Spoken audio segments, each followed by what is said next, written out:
சரிங்க வள்ளி, அப்ப நாங்க கிளம்புறோம். ஐயோ வீராம்மா, ஏன் உடனே கிளம்புறீங்க? 2-3 நாள் தங்கிட்டு போங்க. அப்படி எல்லாம் எதுவும் இல்ல, இவ காலேஜுக்கு போகணும், அதான். அம்மா எனக்கு 2 நாள் லீவ் தாம்மா. அப்புறம் என்ன, லீவாம்ல. அங்க போய் உட்கார்ந்து என்ன பண்ண போறீங்க? மாறி மாறி ஒருத்தர் முகத்தை ஒருத்தர் பாத்துட்டு இருக்கணும். அதுக்கு இங்க எல்லாரும் கூட இருக்கலாம்ல. சரி.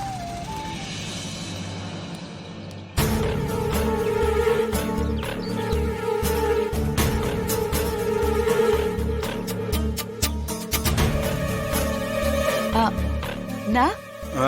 வீராம்மா கிளம்புறாங்களாம், வேணான்னு சொல்லிட்டு இருக்கேன். ஏம்மா இப்பவே கிளம்புறீங்க?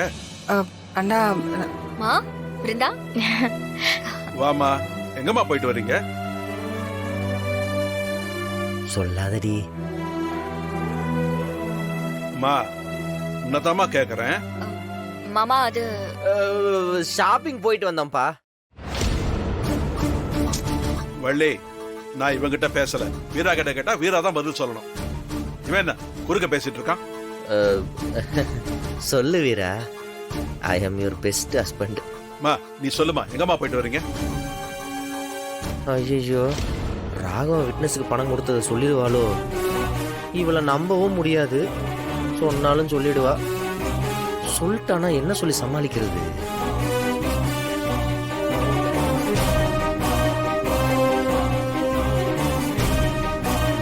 சொல்லுமா. மாமா நாங்க அந்த விட்னஸ மீட் பண்ணிட்டு வந்தோம். போச்சுடா.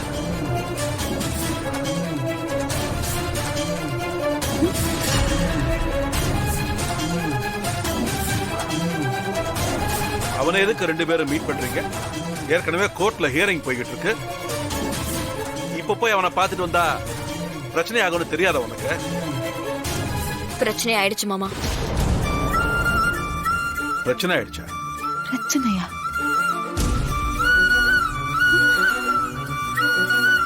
இவர் அவனை போட்டு அந்த அடி அடிக்கிறார் மாமா. டேய், அடிச்சானா? பாத்தியா வள்ளி, இவனை காப்பாத்தணும்னு எல்லாரும் முயற்சி பண்ணிட்டு இருக்கோம். இவன் அதெல்லாம் வேணாம், நான் ஜெயிலுக்கு போறேன்னு முடிவு பண்ணி இதெல்லாம் பண்ணிக்கிட்டு இருக்கான். டேய், இவன் பண்றதுக்கெல்லாம் அதான வள்ளி அர்த்தம்? டேய், எதுடா போய் அவனை அடிச்ச? ஏன்னா நாங்க இந்த பிரச்சனையை எப்படி சால்வ் பண்றது, எப்படி இந்த கேஸ முடிக்கிறதுன்னு யோசிச்சுட்டு இருக்கோம். நீ வாலண்டரியா போய் அவங்கிட்ட வம்பு எடுத்துட்டு வந்திருக்க. டேய், என்னடா நினைச்சிட்டு இருக்க உன் மனசுல?